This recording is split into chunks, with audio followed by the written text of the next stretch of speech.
You don't belong here, and if you don't move right now, you're going to jail." The words cut through the humid air of JFK's jet bridge, like a blade turning every head in the first-class boarding line toward the woman in the cream cashmere sweater who hadn't raised her voice once, hadn't caused any trouble, and was quietly holding a boarding pass that clearly showed Seat 1A. The rain at JFK International Airport wasn't just falling, it was attacking the floor-to-ceiling windows of the Horizon Lounge with the fury of a November storm that had been building over the Atlantic for days. Inside the sanctuary of leather chairs and soft jazz, the air carried the comforting scents of lemongrass tea and freshly ground coffee beans, a stark contrast to the chaos of delayed flights and frustrated travelers echoing through the terminal beyond these walls. Dr. Camara Washington sat in a wingback chair in the far corner, as far from the buffet tables and clinking wine glasses as she could manage her laptop open, but her attention drifting between the financial reports on her screen and the storm outside. At 45, she carried herself with the quiet confidence of someone who had learned that true power never needed to announce itself. Her dark skin seeming to absorb the ambient light while her eyes sharp and observant. Missed absolutely nothing happening around her. She wore what had become her traveling uniform over the years, a simple but expensive cream cashmere sweater that felt like a hug from her grandmother. Dark jeans that had been broken in through countless international flights and well-worn leather loafers that prioritized comfort over status. Her messenger bag, a gift from her late mentor, showed the honest wear of someone who actually worked for a living rather than merely collected dividends, and she wore no jewelry except for a simple watch that had belonged to her father. To the casual observer scanning the lounge, she looked like what she had once been. Many years ago, a graduate student stretching a travel budget to visit family, or perhaps a dedicated nanny traveling with an employer's family, certainly not someone who had just signed documents that morning, making her the controlling shareholder of a major international airline. She was neither, and she was so much more. But she had learned long ago that being underestimated was often her greatest strategic advantage. Camara was the managing partner of Zenith Capital, a private equity firm that specialized in what others called distressed assets, but what she preferred to think of as companies with unrealized potential. She didn't just buy companies that were struggling, she surgically reconstructed them from the ground up, often discovering that their biggest problem wasn't market conditions or competition, but leadership that had forgotten the basic principles of treating people with dignity and respect. The laptop screen showed the final signatures on the Celestial Airways acquisition, a deal that had taken 8 months to negotiate and structure, involving pension fund regulations, international aviation treaties, and enough legal documentation to fill a small library. As of 9:47 this morning, she owned 51% of Celestial Airways, though the public announcement wouldn't come until tomorrow's board meeting, giving her exactly the kind of anonymity she preferred when she needed to see how a company actually operated when they thought no one important was watching. She glanced at her watch and realized she should be heading to the gate soon for Celestial Airways Flight 847 to Copenhagen, where tomorrow she would finalize the acquisition of Nordic Logistics, a deal that would reshape European freight distribution for the next decade. The irony that she was flying on her own airline to close a deal with her future subsidiary wasn't lost on her, but it was exactly the kind of real-world testing she believed in doing before making major strategic decisions. As she gathered her things, a man in an expensive Italian suit stumbled into her table, causing her tea to splash across her papers and his phone to clatter onto the marble floor. Derek Patterson, according to the loud phone conversation he immediately resumed, was clearly having the kind of day that made everyone around him miserable by association. "Yeah, I'm still here in this zoo," he barked into his phone, not bothering to apologize for the collision or even acknowledge her presence. "These lounges let anyone in these days, I swear. Anyway, I'm heading to Copenhagen to close the biggest logistics deal of my career." Camara quietly gathered her dampened papers, watching him stride away while continuing his conversation about showing these Europeans how real business is done. She made a mental note to ask her team about Patterson Industries when she had a moment, though. Something about his casual dismissal of anyone being allowed in first-class spaces suggested his character might be more revealing than his balance sheet. The announcement for Celestial Airways Flight 847 echoed through the lounge, and Camara shouldered her bag, walking toward what she had no idea would become one of the most important flights of her life, carrying lessons about power, dignity, and the price of judging others that would reverberate far beyond the 8 hours between New York and Denmark. Gate C-18 buzzed with the particular energy of expensive frustration that came with first-class passengers who weren't accustomed to waiting for anything, let alone weather delays that had pushed their departure back by 45 minutes and counting. The boarding area, normally a model of orchestrated efficiency, had devolved into small clusters of travelers checking their phones obsessively, making increasingly irritated calls to assistants and drivers, and generally projecting the kind of entitled impatience that made airline employees' lives miserable. Elena Hartwell stood behind the podium like a general surveying a battlefield, her Celestial Airways uniform pressed to perfection, and her blonde hair pulled back in a bun so tight it seemed to stretch her features into a permanent expression of barely controlled authority. At 38, she had been with Celestial Airways for 12 years, working her way up from economy galley service to her current position as senior purser. And she wore that achievement like armor against anyone who might question her right to control every aspect of the premium cabin experience. Her recent divorce had left her feeling more protective than usual of the small kingdom she ruled at 35,000 feet, where her word was law, and passengers, no matter how wealthy or powerful they might be on the ground, had to acknowledge her authority. The airline industry had given her something her marriage never had: a sense of power and respect that she guarded jealously against anyone who might challenge her expertise or question her judgment. She watched Derek Patterson pace near the priority boarding lane, his phone practically glued to his ear as he broadcast his importance to anyone within earshot, talking about the Nordic logistics deal that will put Patterson Industries on the global map, and showing these Copenhagen executives what American efficiency looks like. Elena approved of passengers like Derek who understood the natural hierarchy of first-class service and treated crew members with the kind of professional respect that made her job easier and more satisfying. The delayed departure had given Elena extra time to study her passenger manifest, a habit she'd developed over the years of wanting to anticipate any potential issues before they arose. Seat 1. A, the prime window suite that commanded the highest price and came with the most extensive service expectations, was assigned to someone named Dr. C. Washington, with a notation in the system that simply read "invitation only" in capital letters that usually indicated either a board member's guest or someone with enough influence to warrant special attention.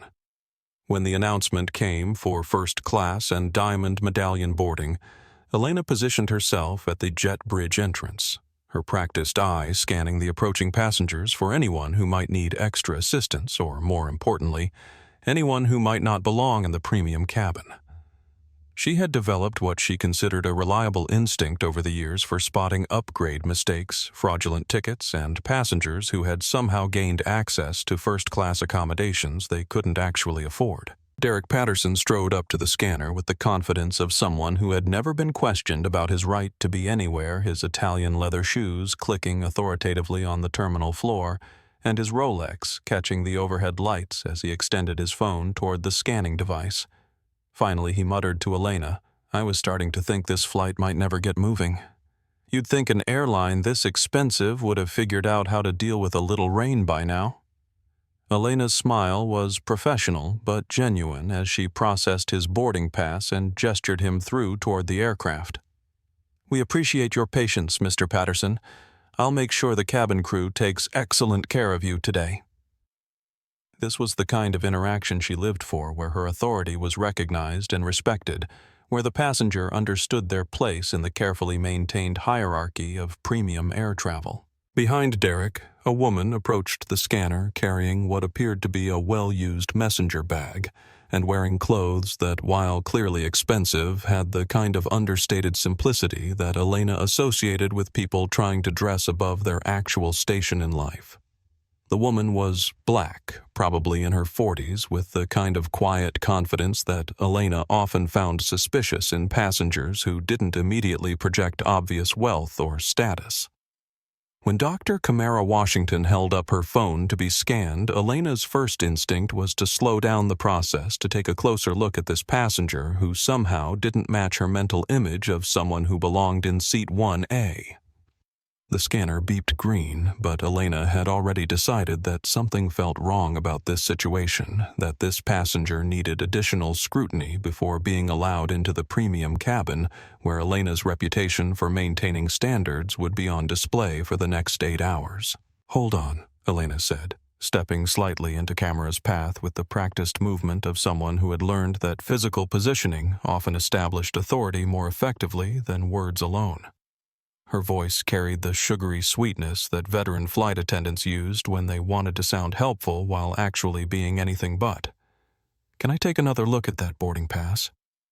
Camara paused at the boarding lane, her expression remaining calm as she processed Elena's request and the subtle but unmistakable shift in tone that had accompanied it. She held up her phone again, the boarding pass clearly displayed on the bright screen showing her name, Seat 1A, and the Celestial Airways logo that she now technically owned, though Elena had no way of knowing that particular detail. "Is there a problem?" Camara asked, her voice carrying the kind of quiet authority that came from years of boardroom negotiations and high-stakes business decisions. Elena's eyes didn't focus on the phone screen, instead conducting a thorough visual inspection of Camara's appearance, taking in the absence of obvious designer labels, the worn leather bag that looked like it had seen actual use rather than being a status symbol, and the simple, understated style that didn't immediately scream first-class passenger in the way Elena expected. "Group 1 boarding is for first class only," Elena explained with exaggerated patience, as if speaking to someone who might not understand basic airport procedures. "Economy boarding won't begin for another 20 minutes, so you'll need to step aside and wait for your group to be called." "I am in first class," Camara replied evenly, maintaining her position in line while other passengers began to gather behind her. "Seat 1A, as you can see on my boarding pass." She kept her voice level and professional, though something in Elena's tone had triggered a familiar feeling of having to prove her right to exist in spaces where others took their presence for granted. Elena let out a short, sharp laugh that was designed to humiliate rather than express genuine amusement, a sound that carried clearly through the boarding area and caused several other passengers to look up from their phones. "Honey, Seat 1A is our premium international first-class suite," she said, dropping her voice to what she probably thought was a confidential tone, but actually made her words audible to everyone within 10 feet. "That ticket costs $14,000 each way, and we've had a lot of system errors today with the weather delays causing rebookings and upgrades to clear automatically." The implication hung in the air like a challenge, and Camara felt the familiar weight of having to navigate someone else's assumptions about what she could or couldn't afford, what she did or didn't deserve, based on nothing more than their own biases and limited imagination. "Why don't you step over there?" Elena continued, pointing toward a roped-off area where families with small children were waiting, "and I'll sort out your actual seat assignment once we get through the real first-class passengers." Behind Camara, Derek Patterson had been listening to this exchange while pretending to check his own phone, and now he stepped closer with the kind of impatient energy that suggested his time was far too valuable to be wasted on ticketing errors. "What's the holdup here?" he asked Elena, his tone suggesting that he considered himself an ally in maintaining proper boarding procedures. "Some of us have connections to make and meetings to get to." Elena's demeanor immediately shifted, her smile becoming warmer and more deferential as she turned to address Derek. "Just a moment, Mr. Patterson," she said, her voice taking on the kind of solicitous tone she used for passengers she considered worthy of respect. "I'm just sorting out a seating mix-up with this passenger. Nothing that should delay your boarding for more than another minute or two." The contrast in treatment was so obvious, so deliberately pointed, that Camara felt something shift inside her chest, a familiar anger that she had learned over the years to channel into strategic thinking rather than emotional reactions. She had experienced variations of this scene countless times throughout her career in boardrooms and conference rooms and hotel lobbies where people made immediate judgments about her right to be present based on their own narrow definitions of who belonged in positions of power or privilege. "Scan the boarding pass again," Camara said, her voice still calm but carrying an edge that suggested she was quickly running out of patience for this particular performance. "If there's actually an error in the system, your scanner will reject it. If the boarding pass is valid, then you're illegally detaining a passenger who has every right to board this aircraft." Elena's jaw tightened slightly because Camara's suggestion put her in the position of either admitting she hadn't actually checked the validity of the boarding pass or risking the embarrassment of being proven wrong in front of a line of impatient first-class passengers who were starting to mutter about the delay. "I don't need to scan it again to know that you don't belong in one." Elena said, her mask of professional courtesy finally slipping to reveal something uglier underneath. "I've been doing this job for 12 years, and I know when something doesn't add up." The words hung in the air between them, and Camara realized that this had moved far beyond a simple misunderstanding about seat assignments into something much more fundamental about dignity, respect, and the assumptions people made about others based on nothing more than their own prejudices and fears. She looked directly at Elena, seeing something in the flight attendant's expression that told her this wasn't really about boarding passes or seat assignments, but about power and control and the need to put someone in what Elena considered their proper place. "Scan it." Camara repeated, her voice carrying the kind of quiet authority that came from years of being underestimated and learning how to respond with facts rather than emotion. "Either it's fraudulent and your machine will reject it, or it's valid and you owe me an apology for wasting everyone's time." She gestured to the growing line behind her where other passengers were checking their watches and beginning to show signs of serious impatience. Elena grabbed the scanner from the gate agent with enough force to make the young man step back nervously, her movements sharp with barely controlled frustration as she aimed it at Camara's phone screen. The device beeped twice and the screen flashed green, but instead of showing a simple confirmation, it displayed a special notification that Elena had rarely seen in her 12 years with the airline VIP, greet by name, special handling required. For a moment, Elena stared at the screen as if willing it to change her mind, struggling to process information that directly contradicted everything she had assumed about this passenger. But rather than acknowledging her mistake and stepping aside, Elena's expression hardened with the kind of stubborn pride that often turned small errors into career-defining disasters. "Fine," Elena said through gritted teeth, her voice tight with barely controlled anger. "Board the aircraft. But I'll be checking your identification once we're on the plane, and if there's any discrepancy between your boarding pass and your ID, you'll be removed from the flight." It was a threat disguised as procedure, and everyone listening knew it. Camara took her phone back and walked toward the jet bridge entrance. But as she passed Elena, she stopped just long enough to make eye contact and deliver a warning that carried the weight of experience and authority that Elena was only beginning to understand. "You have made a mistake, Elena," she said quietly, her words audible only to the flight attendant. "A mistake you cannot undo. I suggest you remember this moment. The first-class cabin of the Celestial Airways, Boeing 787 Dreamliner, was designed to be a sanctuary above the clouds, 8 private suites arranged in a 1-2-1 configuration that offered each passenger maximum privacy and luxury during the long journey across the Atlantic. The interior designers had chosen a palette of warm creams and soft blues, with genuine walnut wood accents and leather that had been hand-selected for both comfort and durability, creating an environment that was supposed to make passengers forget they were actually sitting in a metal tube traveling at 600 miles per hour.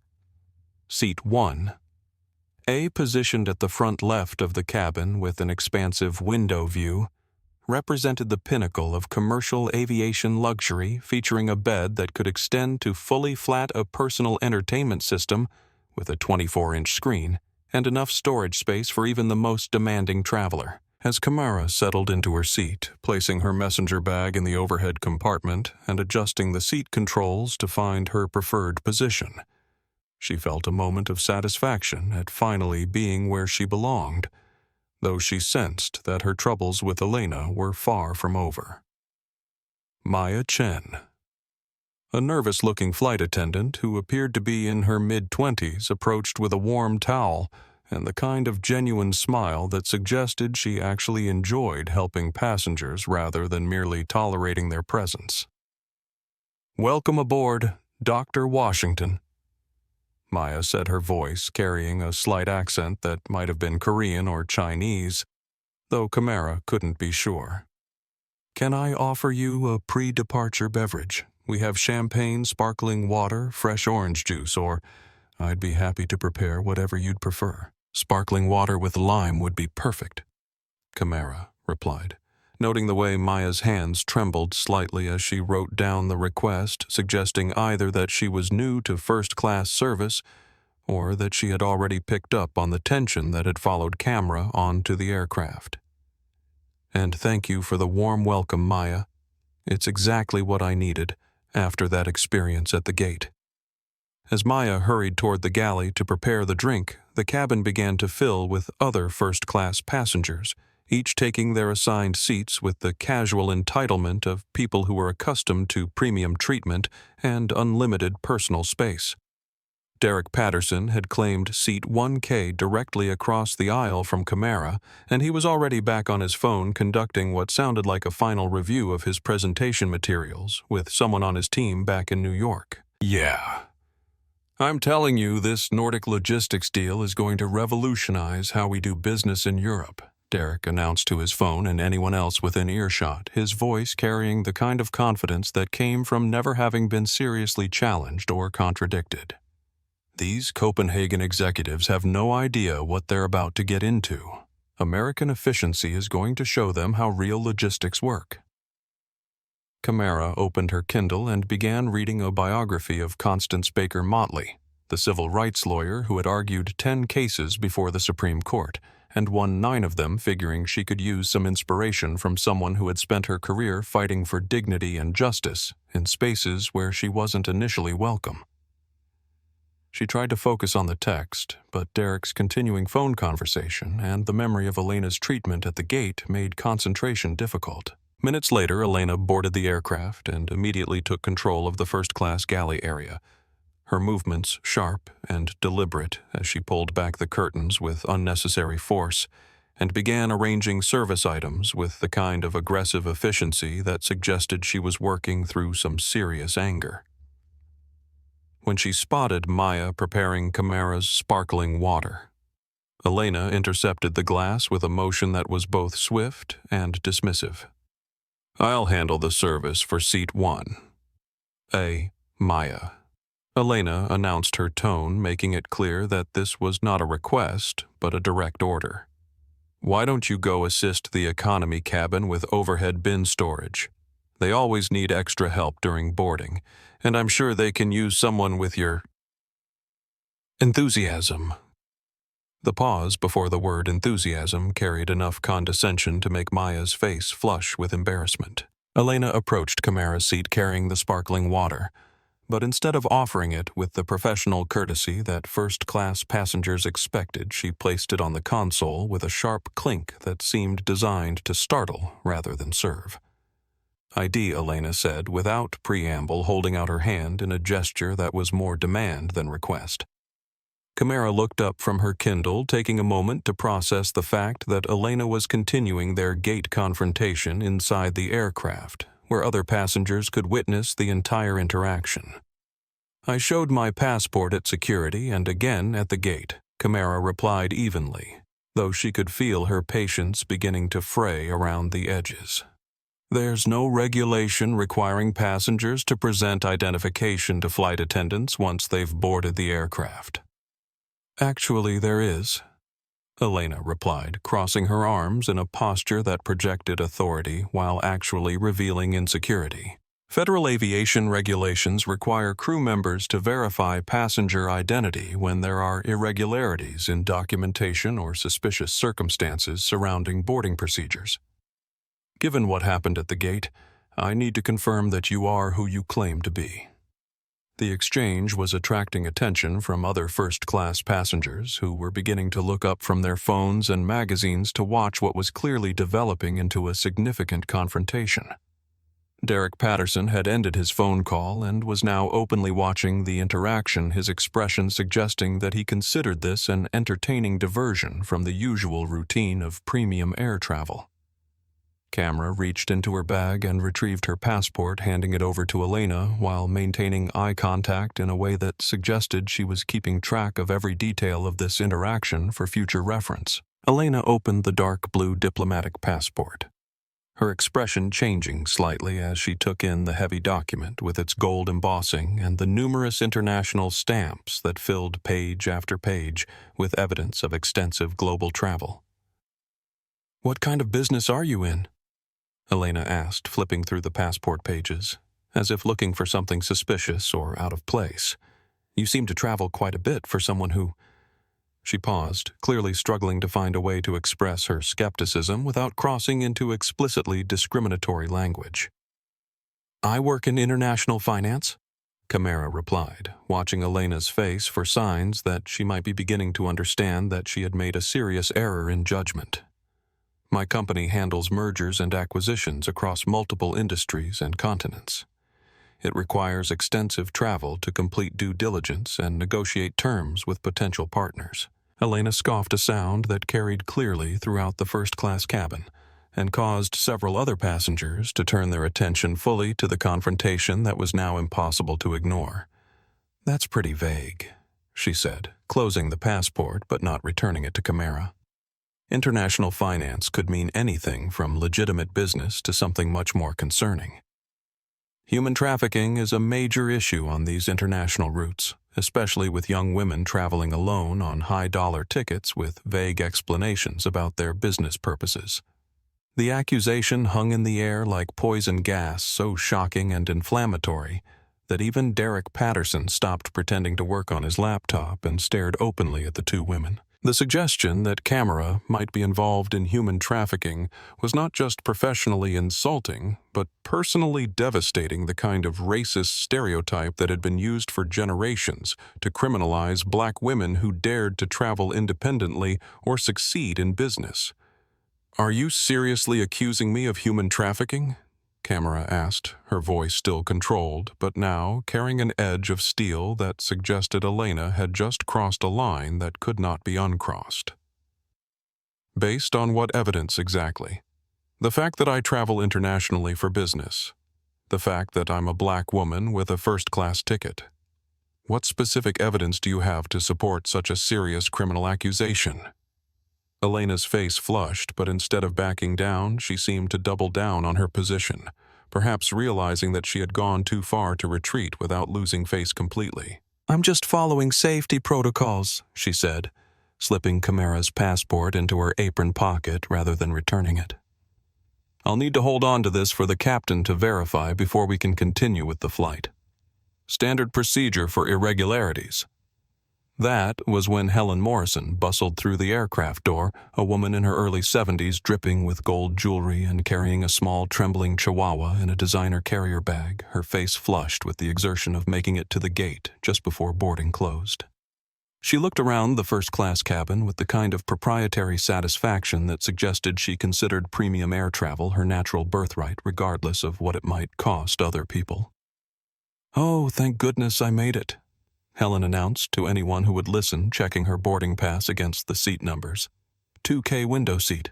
"Oh no, this simply won't work at all. Princess gets so anxious near the galley noise and she needs extra space for her comfort items." She looked around the cabin, her eyes settling on Camara in seat 1A. "That bulkhead seat has much more room. I absolutely must have that accommodation." Elena's eyes lit up with what could only be described as malicious inspiration, as if Helen's arrival had provided exactly the opportunity she needed to escalate her conflict with Camara into something that might justify the position she had already taken. Mrs. Morrison, isn't it?"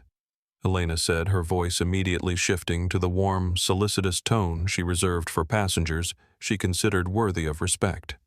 "I'm so sorry about the seating confusion. We absolutely want to make sure you and Princess are as comfortable as possible during the flight." "I've been flying with Celestial Airways for 23 years, Helen announced, as if her loyalty gave her special privileges that trumped other passengers' rights. "Princess has special needs for space and quiet. I simply cannot have her stressed for 8 hours. It's not good for her little heart."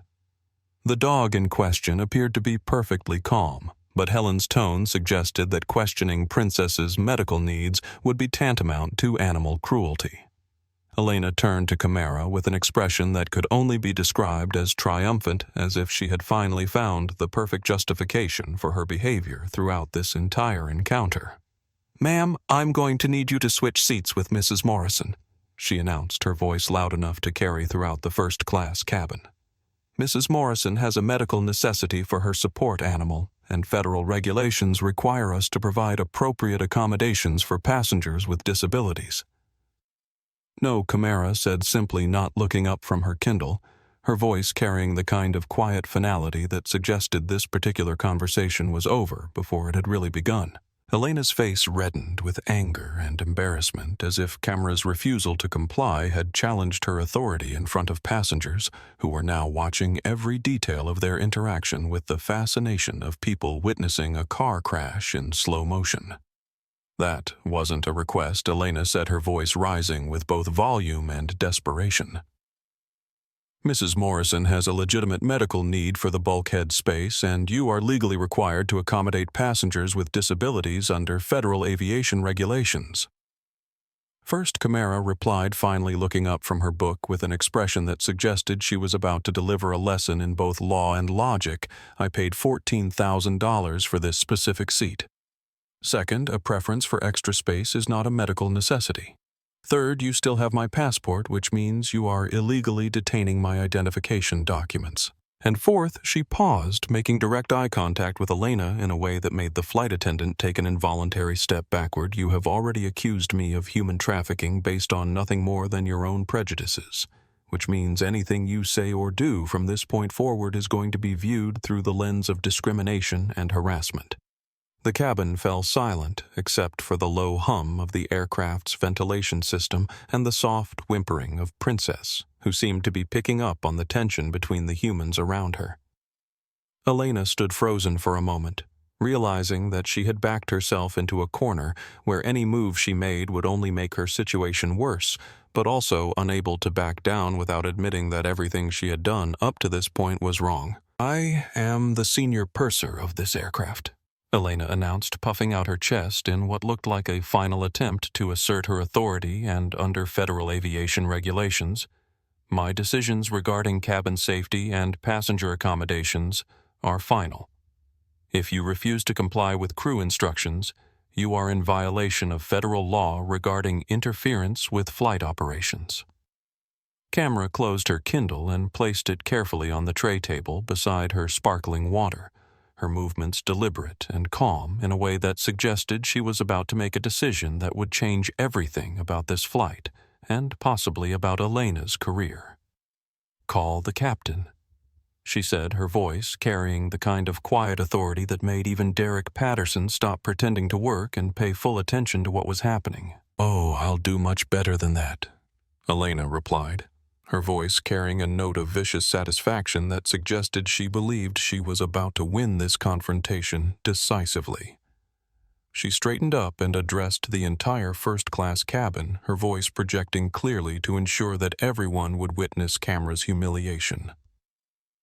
"Ladies and gentlemen, I apologize for the disruption, but we have an uncooperative passenger who is refusing direct crew instructions regarding safety accommodations. We're going to have to delay the flight until this matter can be resolved."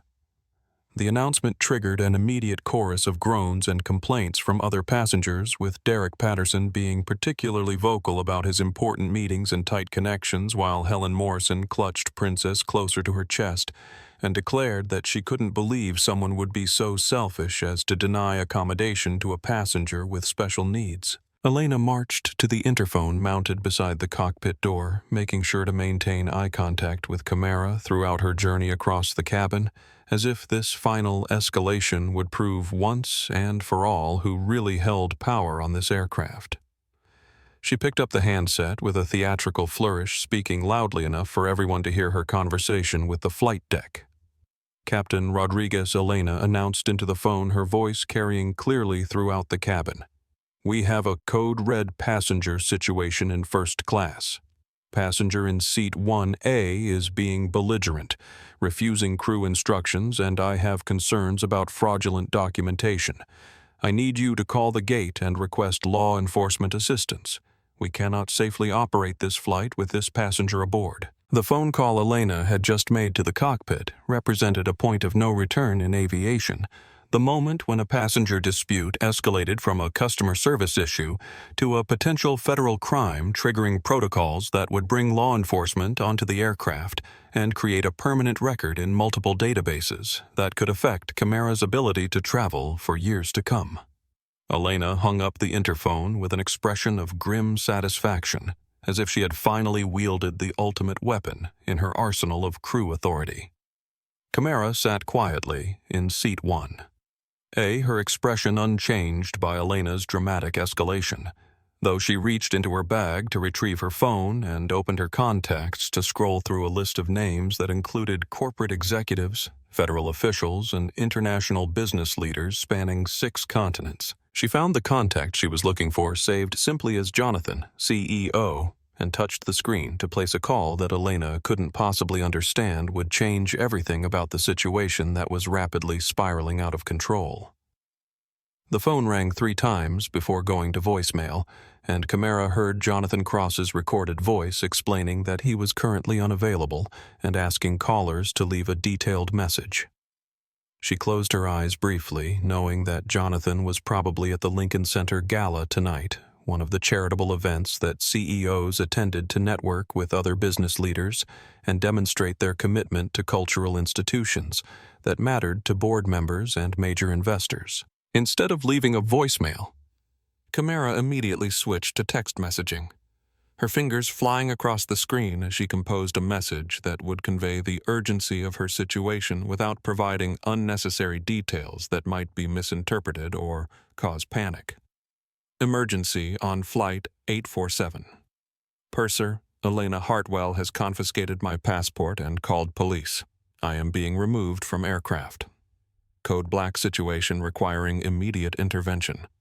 Code Black was internal terminology they had developed at Zenith Capital to indicate a threat to corporate reputation that required immediate crisis management, the kind of situation that could generate negative publicity, legal liability, or regulatory scrutiny if not handled quickly and decisively.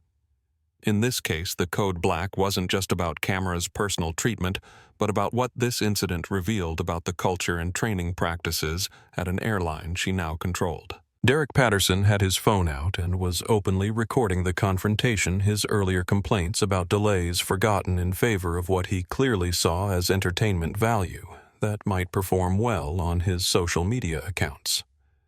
"This is unbelievable," he announced to his phone's camera, making sure to capture both Camara and Elena in the frame. First-class passenger causing a scene, refusing to follow crew instructions, probably going to delay our departure by hours. Some people have no consideration for others.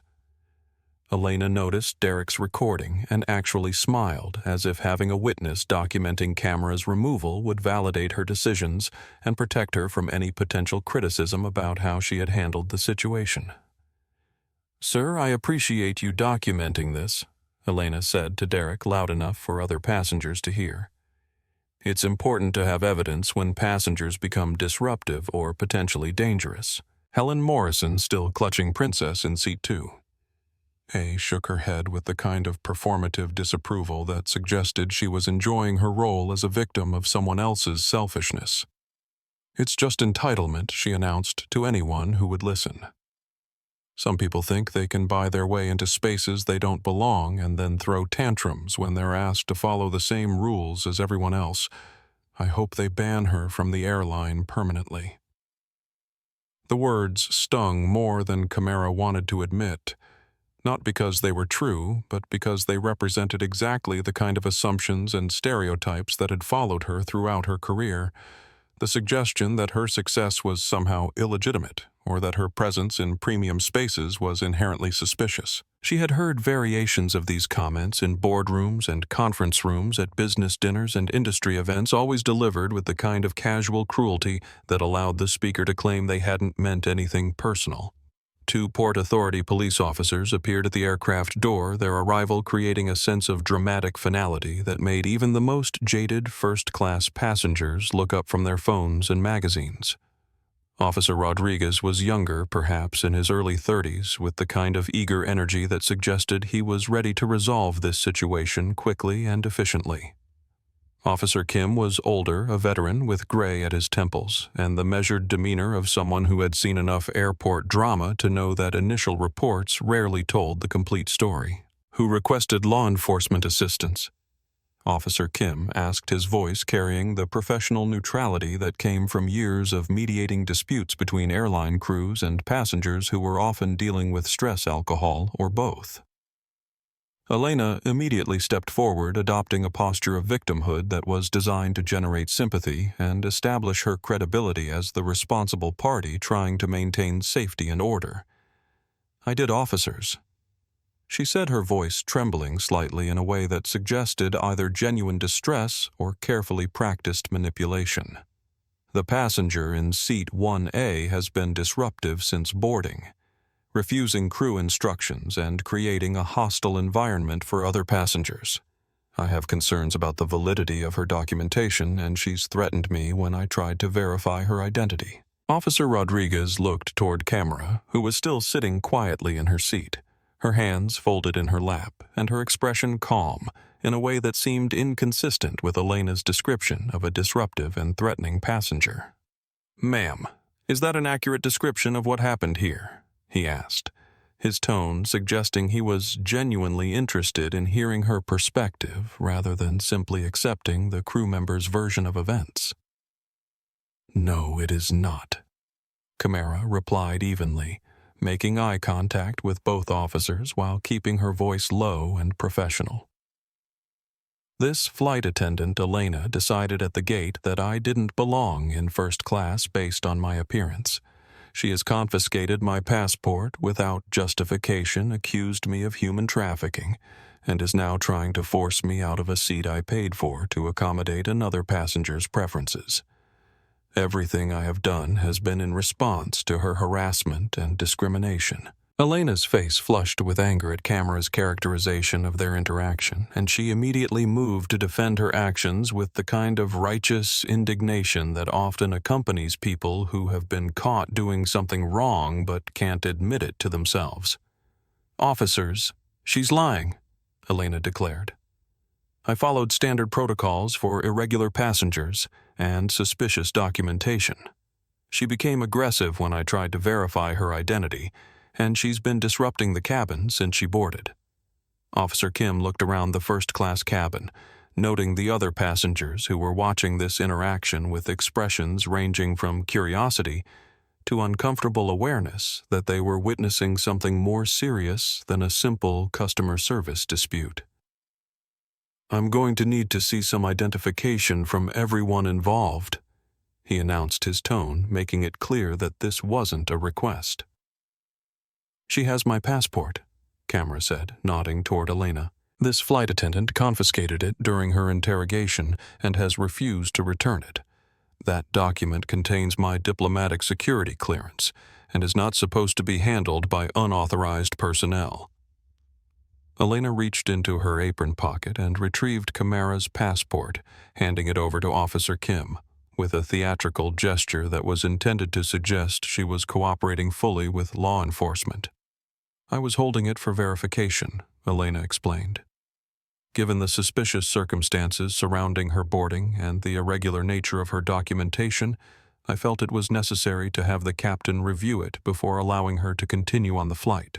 Officer Kim opened the passport and immediately noticed several things that Elena had apparently missed during her earlier examination, including the diplomatic security markings, the extensive international travel history, and the official stamps that indicated this was not just a regular passport, but a document issued to someone with significant security clearances and international business responsibilities. Ma'am, Officer Kim said, turning to Camara with a tone that had shifted from neutral to respectful, "Can you tell me what kind of work requires this level of security clearance and international travel?" Before Camara could respond, her phone buzzed with an incoming call, the screen showing Jonathan, CEO, with a photo of a distinguished man in his 50s, who appeared to be calling from somewhere with marble columns and crystal chandeliers in the background. Camara looked at the phone, then at the two officers making a decision that would either resolve this situation decisively or escalate it beyond anyone's ability to control. "Officers," Camara said, holding up her phone so they could see the incoming call. "This is Jonathan Cross, the CEO of Celestial Airways. I sent him a message about this situation, and I think he'd like to speak with you about what's happening on his aircraft." Officer Kim looked at the phone screen with an expression that suggested he was beginning to understand that this situation might be significantly more complex than Elena had initially presented, while Officer Rodriguez stepped closer to get a better view of the incoming call that was still ringing insistently. Elena's face went pale as she processed the implications of Camara having direct contact with the CEO of Celestial Airways, though she tried to maintain her composure by telling herself that anyone could have a CEO's phone number stored in their contacts. "Go ahead and answer it," Officer Kim said, his tone suggesting that he was now treating this as an investigation rather than a simple passenger removal, and that he wanted to gather as much information as possible before making any decisions that might prove difficult to reverse. Camara swiped to accept the call and immediately put it on speakerphone, holding the device so that everyone in the immediate area could hear both sides of the conversation that was about to unfold. "Camara, thank God you answered." Jonathan Cross's voice came through clearly, carrying the kind of urgent concern that suggested he had dropped everything to return her call. "I just got your text about a Code Black situation. Are you hurt? Are you safe?" "I'm physically unharmed," Camara replied, her voice carrying the calm professionalism she used during crisis management situations, "but I'm currently being detained by Port Authority officers on Flight 847 based on accusations made by your purser, Elena Hartwell. She has alleged that I'm involved in human trafficking, confiscated my passport, and called police to have me removed from the aircraft." The silence on the other end of the line was deafening, lasting long enough for Elena's face to cycle through several different expressions as she began to realize that this phone call might not go the way she had expected. When Jonathan finally spoke, his voice carried a tone that made even the police officers stand straighter. "Elena Hartwell accused you of human trafficking."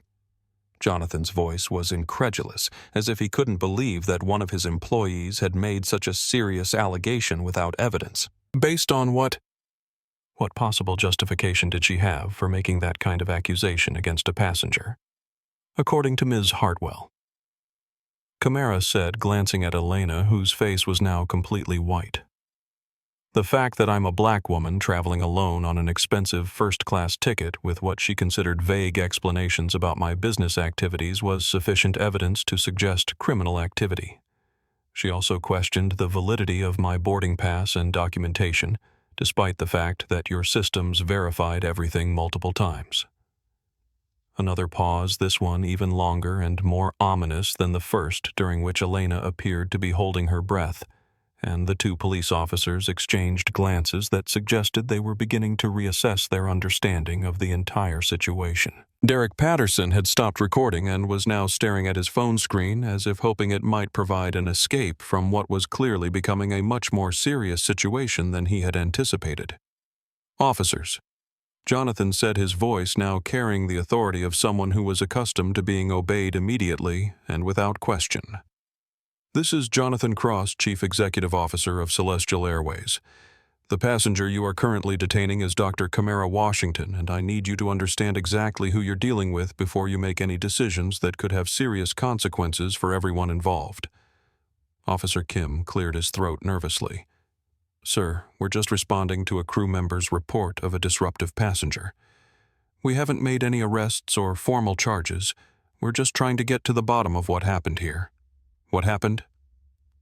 Jonathan said, his voice tight with barely controlled anger, "is that Dr. Washington, who is the managing partner of Zenith Capital, and as of this morning owns 51% of this airline, was racially profiled and harassed by a crew member who made assumptions based on her appearance rather than her credentials."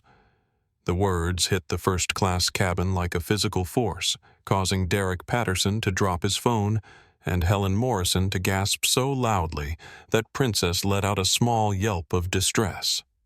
Elena looked as if someone had just told her that the aircraft was about to crash her face, cycling through disbelief, horror, and dawning recognition of the magnitude of her error. "She owns the airline." Officer Rodriguez asked, his voice carrying the kind of confusion that comes from having your entire understanding of a situation turned upside down in a matter of seconds. As of 9:47 this morning, Zenith Capital acquired controlling interest in Celestial Airways. Jonathan confirmed his tone, making it clear that this information was not up for debate or discussion. Dr. Washington was flying to Copenhagen to finalize our acquisition of Nordic Logistics, a deal that will expand our cargo operations throughout Europe. Instead, she's been subjected to racial profiling and false criminal accusations by an employee who will no longer be working for this company by the end of this conversation. Elena made a small sound that might have been a whimper, or might have been an attempt to speak, but no actual words came out. She looked around the cabin as if searching for support or understanding, but the other passengers were staring at her with expressions ranging from shock to disgust to the kind of horrified fascination that people have when watching someone else's life implode in real time. "Mr. Cross Officer Kim," said, his tone now extremely respectful and careful. "We were told this passenger was being disruptive and had potentially fraudulent documentation. If there were misunderstandings about her identity or status, we certainly want to resolve this situation appropriately." "There was no misunderstanding," Jonathan replied, his voice carrying a finality that suggested this conversation was moving rapidly toward its conclusion.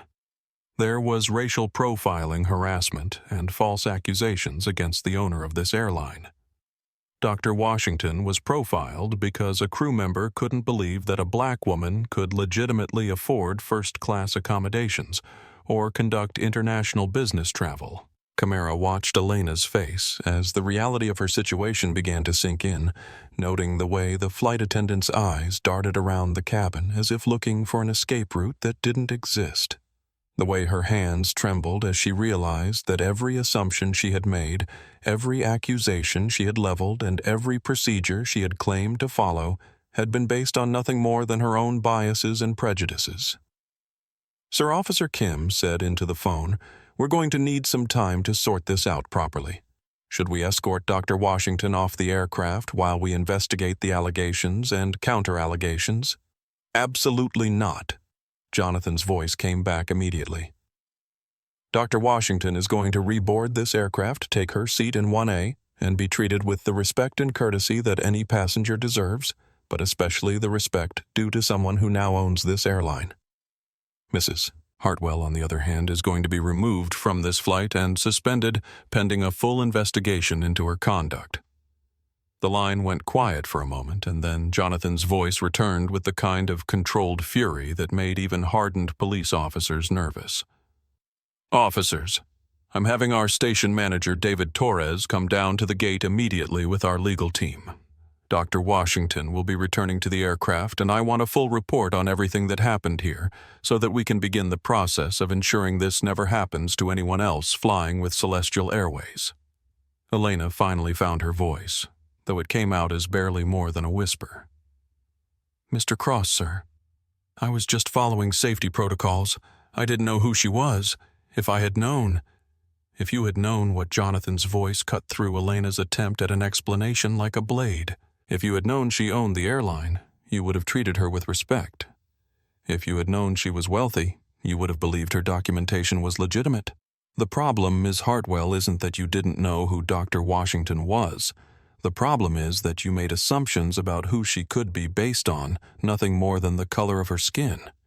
The silence that followed was complete and devastating, broken only by the soft hum of the aircraft's environmental systems and the almost inaudible whimpering of Princess, who seemed to sense that something terrible had just happened to the humans around her, even if she couldn't understand exactly what it was.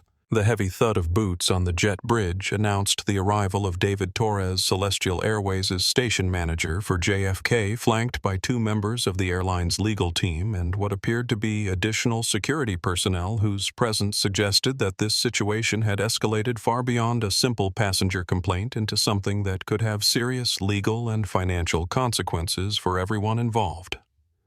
David was a veteran airline executive in his mid-50s, with the kind of crisis management experience that came from 25 years of dealing with everything from mechanical emergencies to international incidents. But the expression on his face suggested that this particular situation was unlike anything he had encountered before. Elena stood frozen in the aircraft doorway, watching this parade of corporate authority board her aircraft, with the growing realization that her career with Celestial Airways was ending in real time, that every assumption she had made and every action she had taken during the past hour had been based on prejudices and biases that were now being exposed to scrutiny by the highest levels of corporate management. Her 12 years of seniority, her performance reviews, her carefully cultivated relationships with other crew members, all of it was dissolving because she had decided that a black woman couldn't legitimately belong in first class. Behind David Torres, Camara Washington walked back onto the aircraft with the quiet dignity of someone who had never needed to prove her worth to anyone, but had been forced to do so anyway. Her presence now carrying an authority that transcended the simple fact of passenger versus crew member and entered the realm of owner versus employee, of someone with the power to determine careers and futures versus someone whose career and future were now in serious jeopardy. The first-class cabin fell silent as this procession moved through the narrow aisle with passengers who had been chattering about delays and connections, suddenly finding themselves witnesses to something that felt more like a corporate tribunal than a routine customer service issue.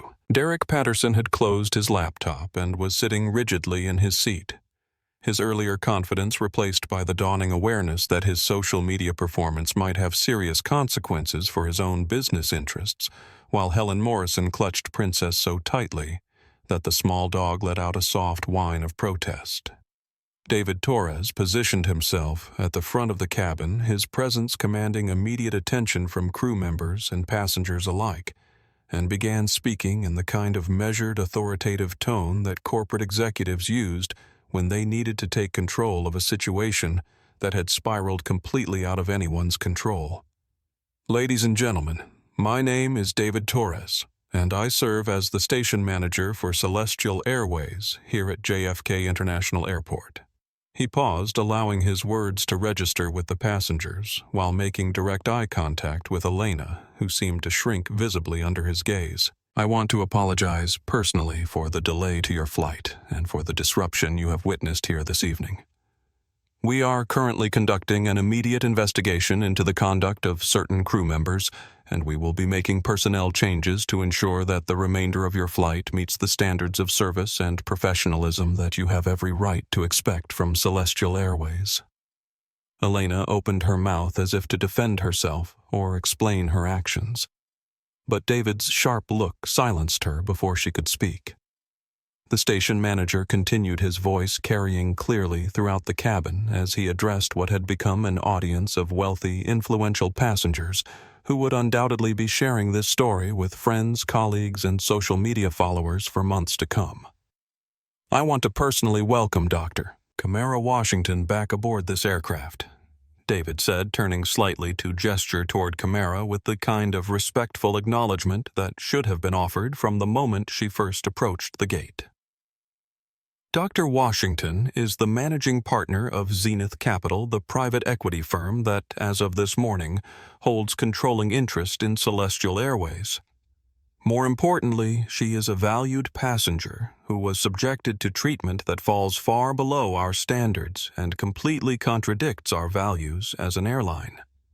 The gasps from passengers were audible throughout the cabin, but none was louder than the sharp intake of breath from Derek Patterson, who suddenly understood that his recorded commentary about Camara's removal and his celebration of what he had seen as appropriate crew authority had been directed toward the woman who now controlled the future of the airline he was flying on, and potentially the logistics company he was flying to Denmark to court. Helen Morrison looked as if someone had just told her that Princess had been diagnosed with a terminal illness, her face cycling through shock horror and the growing realization that her demands for seat changes and her support for Elena's actions had been based on assumptions that were not just wrong, but potentially costly to her own reputation and future travel experiences. Elena, meanwhile, had gone beyond pale to something approaching translucent, her hands trembling as she gripped the galley counter for support and tried to process the magnitude of her error.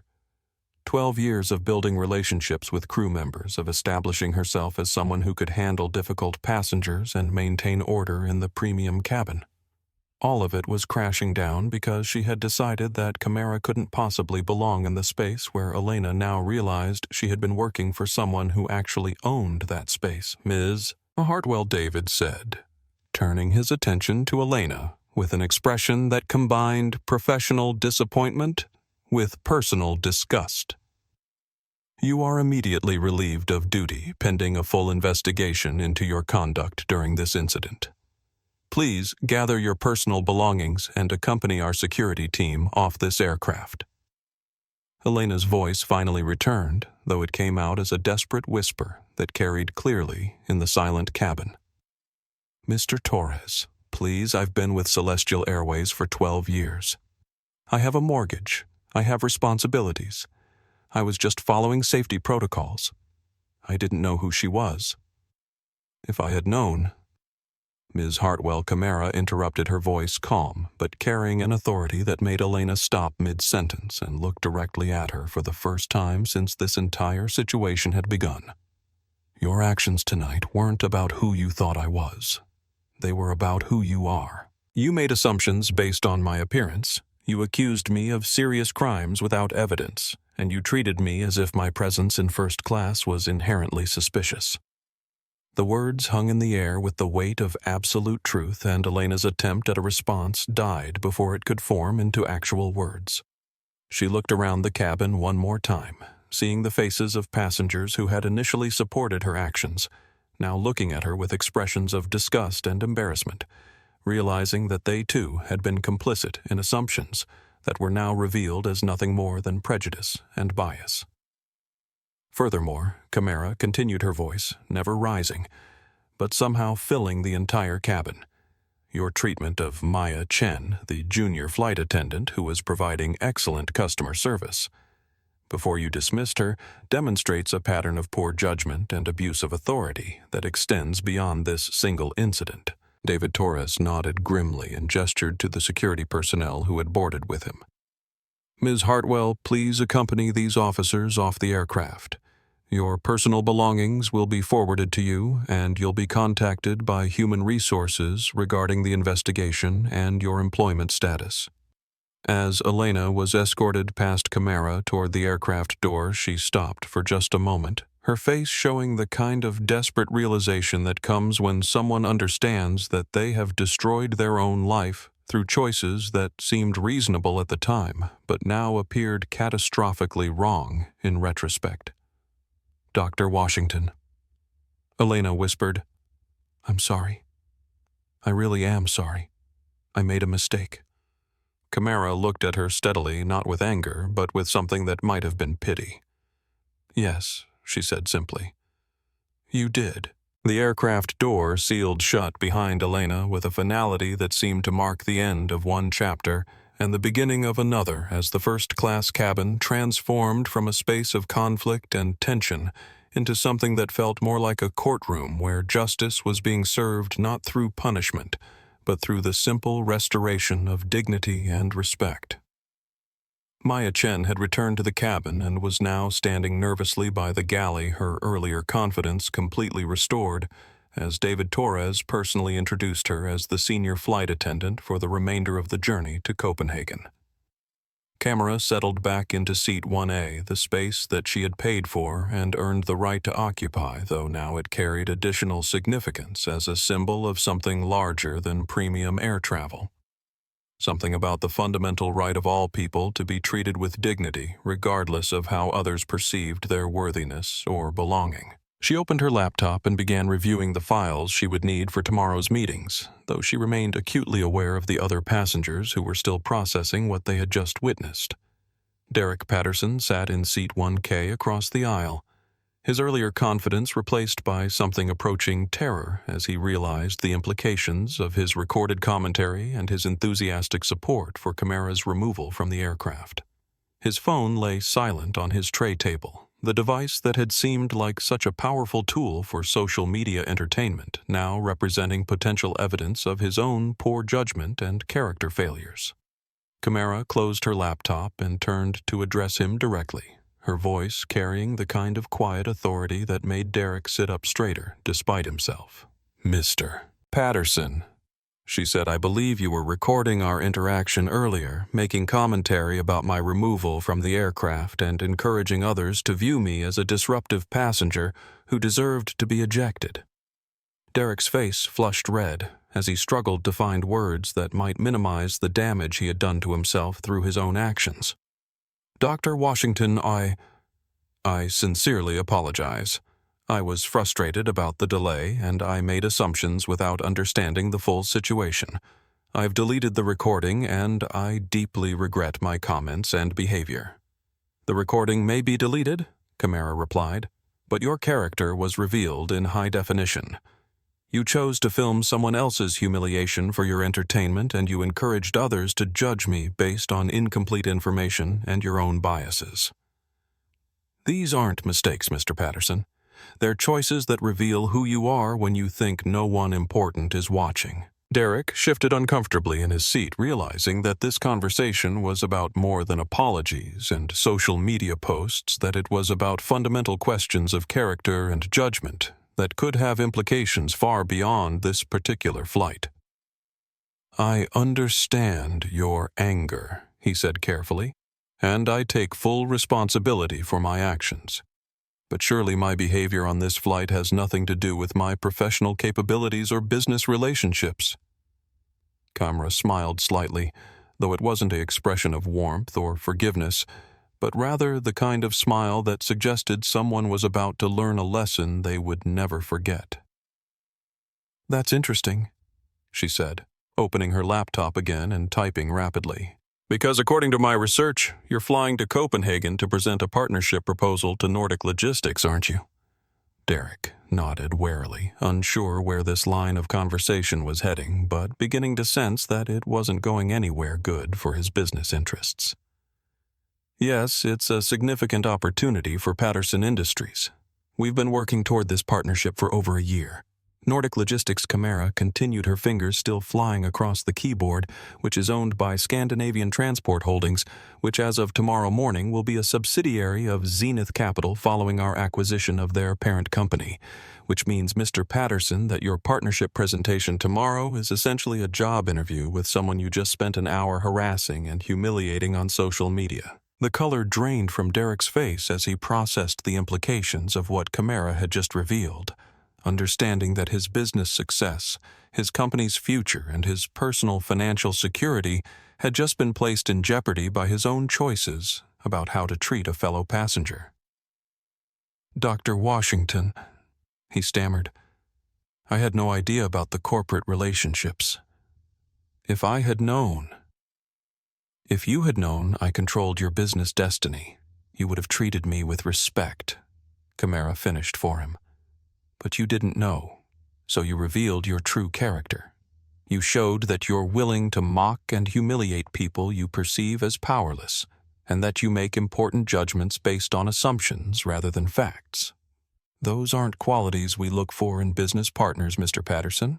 Camara turned her attention to Helen Morrison, who had been sitting in increasingly uncomfortable silence while clutching Princess and apparently hoping to avoid being drawn into this reckoning of choices and consequences. Mrs. Morrison Camara said, her voice maintaining the same calm authority you demanded that I give up my seat to accommodate what you claimed was a medical necessity for your emotional support animal. Helen's voice came out as barely more than a whisper. Her earlier indignation completely evaporated in the face of understanding exactly who she had been demanding accommodations from. Princess does get anxious during flights, and I believed that the bulkhead seat would be better for her comfort. But when Elena suggested that I was involved in criminal activity, Camara continued, you immediately agreed with her assessment and supported my removal from the aircraft. You cheered when I was escorted off by police officers, and you made comments about entitlement and people getting things they don't deserve. Those weren't comments about seating arrangements, Mrs. Morrison. They were comments about your beliefs regarding who belongs in first class and who doesn't. Helen's face crumpled as she realized that her words and actions were being examined not as isolated incidents, but as evidence of character and values that she would have to live with long after this flight was over.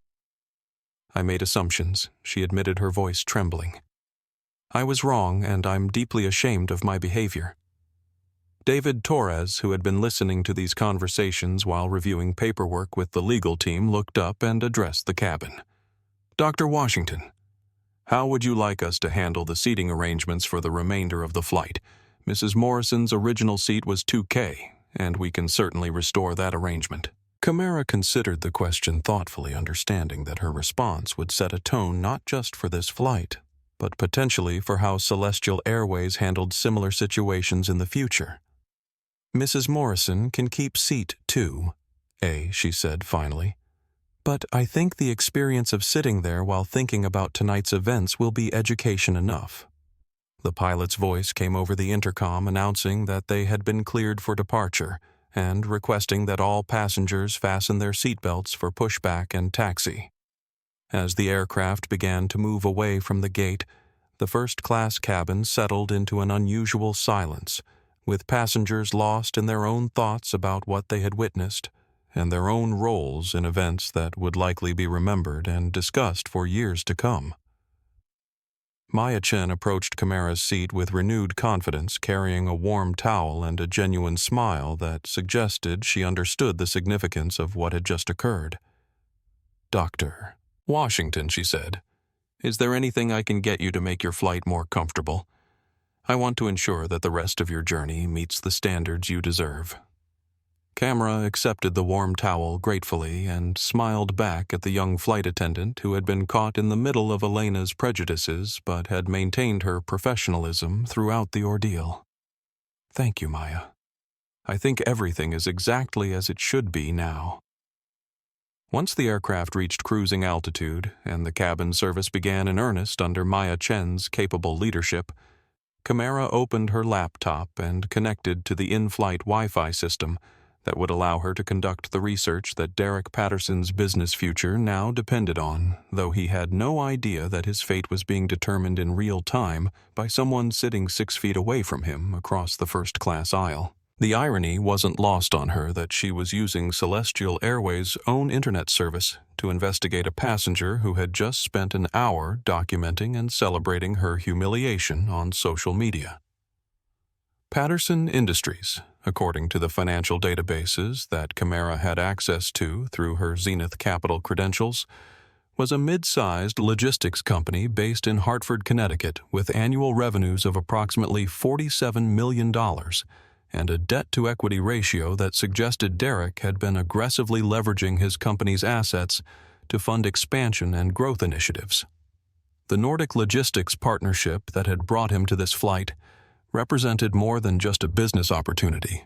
It was a lifeline that could stabilize his finances and provide the international credibility his company needed to compete against larger, more established competitors. More interesting was the pattern of employee complaints that had been filed with Connecticut's Department of Labor over the past 3 years, suggesting a corporate culture that tolerated discrimination and harassment, particularly against women and minorities who had tried to advance within the company. Derek's personal social media history, which was unfortunately quite public, revealed a man who regularly shared content that disparaged diversity initiatives, affirmative action programs, and what he referred to as political correctness in business hiring practices. Camara made notes in the margins of her research, building a comprehensive picture of someone whose behavior on this flight wasn't an aberration, but rather a consistent pattern of character that extended throughout his business practices and personal beliefs. The decision she was contemplating wasn't about revenge or personal satisfaction. It was about corporate responsibility and the kind of partners that Zenith Capital and its subsidiaries should be associated with in international markets. Derek had been stealing glances at her throughout the flight, clearly wrestling with whether to attempt another apology or simply hope that the morning's business meeting might provide an opportunity to salvage his professional relationship with someone he had so badly misjudged. His laptop was open to what appeared to be a presentation about American efficiency in European markets, though he seemed to be having difficulty concentrating on his work given the circumstances. When Camara stood to stretch her legs and move around the cabin, Derek saw it as an opportunity to attempt some form of damage control, though his approach suggested he still didn't fully understand the magnitude of his error or the implications of his recorded behavior. "Dr. Washington," he said as she passed his seat, "I wonder if I could speak with you privately for a moment about tomorrow's meetings." Camara paused and looked down at him with an expression that was neither hostile nor particularly welcoming, the kind of neutral assessment that experienced negotiators used when they were evaluating whether someone deserved their time and attention. "What about tomorrow's meetings, Mr. Patterson?" Derek glanced around the cabin to make sure their conversation wouldn't be overheard by other passengers, though given the events of the past several hours, privacy seemed like a concept that no longer applied to anyone on this flight. "I realize that my behavior earlier was inappropriate and unprofessional."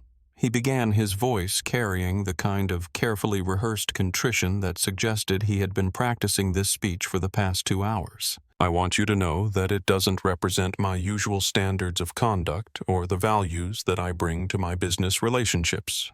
I'm hoping that we can move past this unfortunate incident and focus on the mutual benefits that our companies could provide to each other through the Nordic Logistics Partnership." Camara listened to his carefully prepared remarks without interruption, noting the way he framed his harassment and discrimination as an inappropriate incident rather than a revelation of character, and his assumption that business relationships could be separated from personal conduct, as if ethics and profitability existed in completely different universes. "Mr. Patterson," she said, finally, "you seem to believe that your behavior on this flight was separate from your business capabilities, that character and competence are unrelated qualities that can be evaluated independently. But in my experience, how someone treats people they perceive as powerless reveals everything about how they'll behave when they have power themselves." Derek's face showed the strain of someone trying to salvage a situation that was rapidly moving beyond his control, his carefully prepared talking points clearly inadequate for the conversation he now found himself having. "Dr. Washington, I understand your perspective, but surely you can appreciate that everyone makes mistakes, that a single moment of poor judgment shouldn't overshadow years of professional achievement and business success." "A single moment," Camara repeated thoughtfully, settling into the seat next to Derek so that their conversation could continue without disturbing other passengers. "Is that how you characterize an hour of recording someone's humiliation, encouraging other passengers to judge me and celebrating my removal by police officers? Because from my perspective, that seems like a sustained pattern of choices that revealed your fundamental beliefs about dignity, respect, and who deserves to be treated as fully human." The words hit Derek like physical blows, and he realized that his attempts to minimize and reframe his behavior were only making his situation worse by demonstrating that he still didn't understand the gravity of what he had done or the implications of character-based business decisions. "You're right," he said finally, his voice carrying genuine recognition for the first time since this conversation had begun. It wasn't a single moment. It was a series of choices that revealed things about my character that I don't like acknowledging. Camara nodded slightly, appreciating the honesty, even if it had come too late to change the consequences of those choices. "Mr. Patterson, tomorrow morning you'll be presenting to executives who will have reviewed not just your business proposal, but also your character assessment based on tonight's events. The question you should be asking yourself isn't whether I can overlook your behavior, but whether companies that are building international partnerships can afford to be associated with business leaders who demonstrate such poor judgment and ethical failures." Derek's laptop screen had gone dark during their conversation, and he stared at it as if it might provide answers to questions he was only now beginning to understand he should have been asking himself years ago. "Is there anything I can do to demonstrate that tonight's behavior doesn't represent my true character or my company's values?" Camara considered the question seriously, though her research into Patterson Industries' employment practices and Derek's social media history had already provided a comprehensive answer. "Character isn't something you can demonstrate in a conversation, Mr. Patterson. It's something you build through thousands of small choices over many years. Tonight's behavior wasn't an aberration. It was a revelation of who you've chosen to become." She returned to her seat, leaving Derek to contemplate the wreckage of his business prospects while she completed her research and prepared the character assessment that would be forwarded to the Nordic Logistics Board before tomorrow's scheduled presentation. The decision had already been made, but she wanted Derek to spend the remainder of the flight understanding exactly why his behavior had consequences that extended far beyond hurt feelings or social media embarrassment. Helen Morrison had been unusually quiet during the flight, apparently recognizing that her earlier demands and judgmental comments had placed her in a similarly precarious position, though her situation was more about personal reputation than business consequences. When Camara walked past her seat, Helen looked up with an expression that suggested she had been wrestling with her own recognition of choices made and character revealed. "Dr. Washington," Helen said quietly, "I've been thinking about what you said earlier about my comments regarding entitlement and people getting things they don't deserve. I realize now that those words revealed assumptions I had made about you, based on nothing more than your appearance and my own prejudices." Camara paused and looked down at the elderly woman who was clutching Princess, as if the small dog might provide comfort during a conversation that was clearly difficult for her to initiate. "What have you concluded from that thinking, Mrs. Morrison?" "That I owe you more than an apology," Helen replied, her voice steady, despite the obvious discomfort of acknowledging her own biases and failures.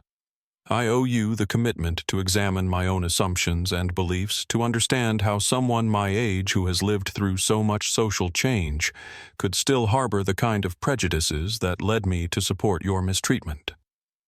The admission carried more weight than Derek's carefully crafted attempts at damage control, because it suggested genuine recognition and the possibility of actual growth rather than simply professional necessity. Camara sat down briefly in the empty seat next to Helen, understanding that this conversation represented something different from the others she had been having during this flight. Mrs. Morrison recognition is the first step toward change, but it's only the first step. The real question is what you do with that recognition once this flight is over and you're back in situations where your assumptions and biases might affect how you treat other people.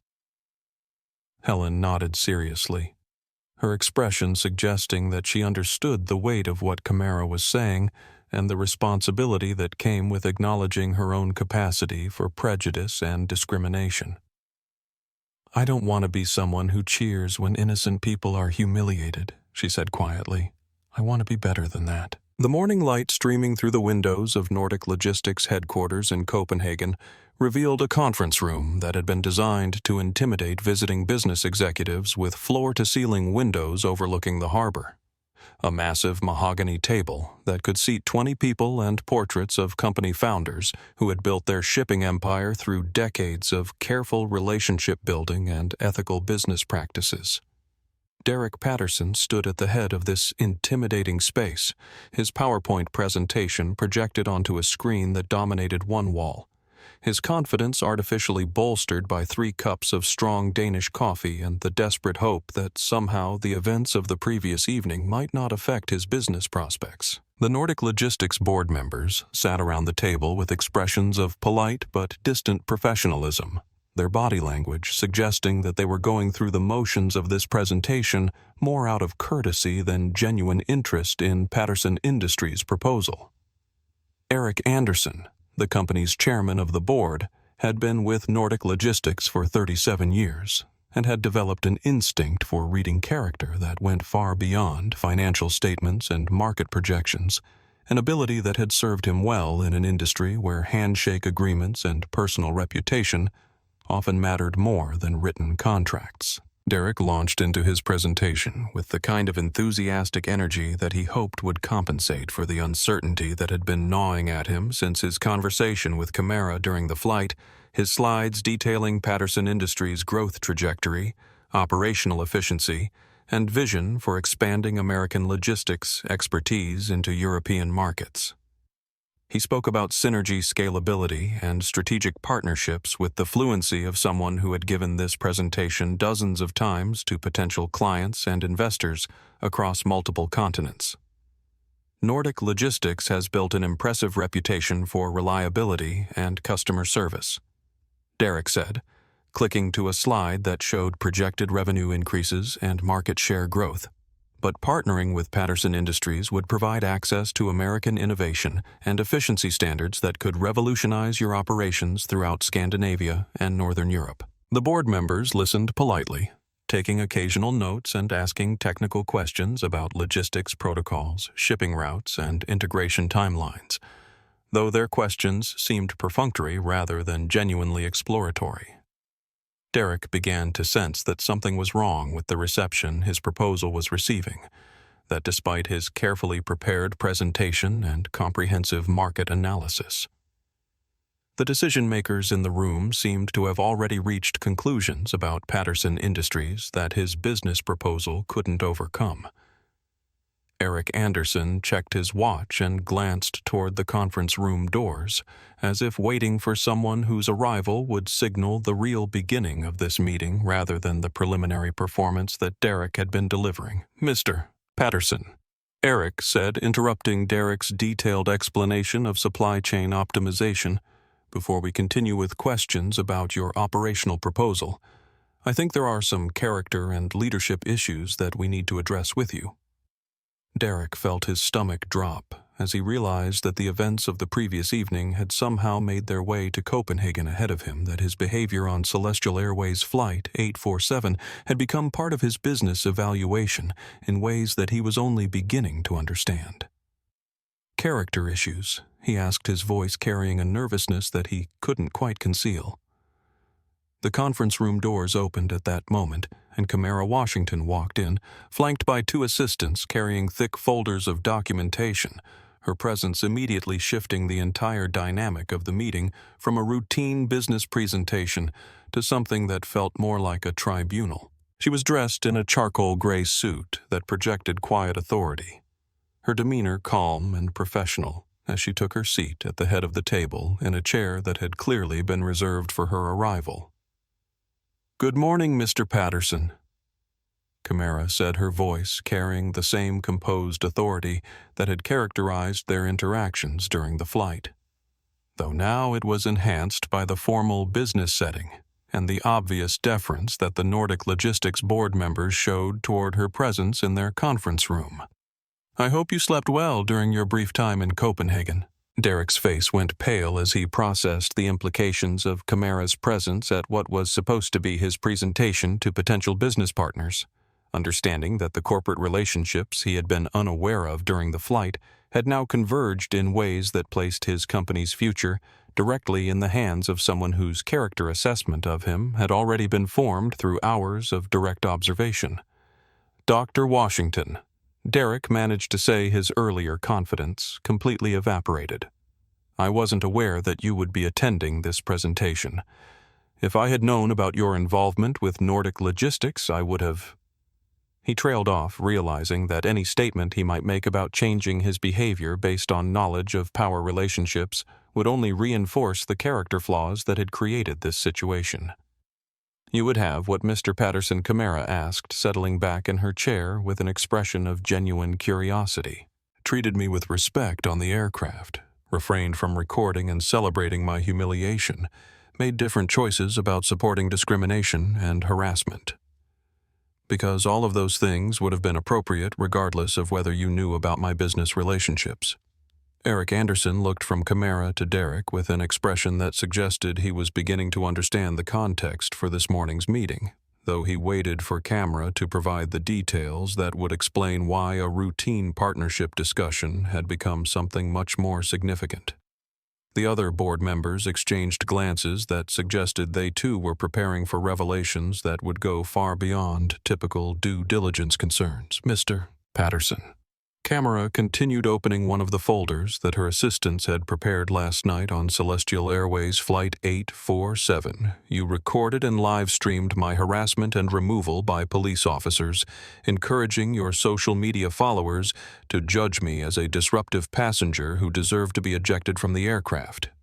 You made assumptions about my character and worthiness based on my appearance, and you celebrated what you perceived as appropriate enforcement of social hierarchies. Derek opened his mouth to defend himself or provide context, but Camara continued speaking with the kind of methodical precision that suggested this was a formal assessment rather than a personal confrontation. More significantly, your social media history reveals a pattern of disparaging diversity initiatives, questioning the qualifications of women and minorities in business leadership, and supporting policies and candidates who oppose equal opportunity in employment and corporate advancement. The folder she opened contained printouts of Derek's social media posts, employment discrimination complaints filed against Patterson Industries, and character references from former employees who had left his company specifically because of the toxic culture that his leadership had created. The evidence was comprehensive and damning, presenting a picture of someone whose behavior on the aircraft had been consistent with years of documented bias and discrimination, Eric Camara said, turning to address the Nordic Logistics chairman directly. Zenith Capital's investment strategy is based on building partnerships with companies and leaders who share our commitment to ethical business practices, inclusive leadership, and corporate responsibility. Mr. Patterson's proposal may have financial merit, but his character assessment suggests that a partnership with Patterson Industries would expose Nordic Logistics to significant reputation risk and potential legal liability.